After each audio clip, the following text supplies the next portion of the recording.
أكد رئيس الجمهورية قيس سعيد يوم الأحد من قصر قرطاج أن التحوير الوزاري الذي قام به كان ضرورياً، مشيراً إلى أن الوضع الحالي قد تحول إلى صراع مفتوح بين الشعب التونسي الذي يصر على التحرر وتحقيق العدالة والحرية ومكافحة الفساد، وبين قوى تسعى إلى العودة بالبلاد إلى الوراء عبر التمادي في ارتباطاتها بالدوائر الخارجية. وفي خطاب ألقاه أمام الوزراء الجدد الذين تم تعيينهم، أوضح سعيد أن المنتقدين لتوقيت التحوير الوزاري قبل أسابيع من الانتخابات لا يفرقون بين الانتخابات والإدارة العادية للدولة وأمنها القومي، وأكد أن دواليب الدولة تتعطل يومياً وأن الأمن القومي يجب أن يكون أولوية قصوى. شدد سعيد على أنه لو كان من الضروري إجراء تحوير وزاري حتى بعد فتح مكاتب الاقتراع لما تردد لحظة واحدة في تنفيذه، مضيفاً أن التونسيين متمسكون بوطنهم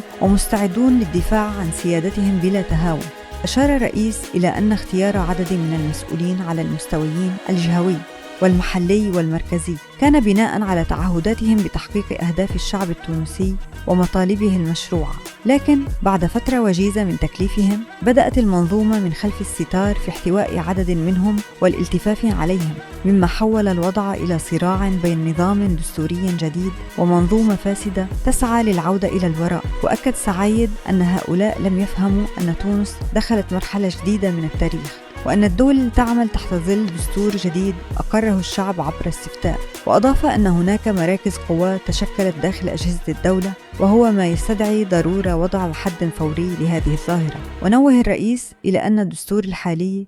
ينص على أن السلطة التنفيذية يمارسها رئيس الجمهورية بمساعدة الحكومة، مشدداً على أن الوزراء يجب أن يتبعوا خيارات الرئيس ولا يمكنهم اتخاذ قرارات خارج تلك الخيارات. وأوضح سعيد أن من بين مظاهر تعثر سير العمل في الدولة على المستويين الجهوي والمركزي إغلاق بعض المسؤولين أبوابهم أمام المواطنين بدلاً من التواصل معهم وحل مشاكلهم، مؤكداً أن التحوير الوزاري الحالي كان ضروريا. وفي الختام قال سعيد إن التحديات الاقتصادية والاجتماعية قد تم التعامل معها، حيث شهدت نسبة النمو تحسناً تدريجياً وارتفع مخزون العملة الأجنبية، وذلك بفضل خيارات وطنية وليس تحت تأثير إملاءات خارجية.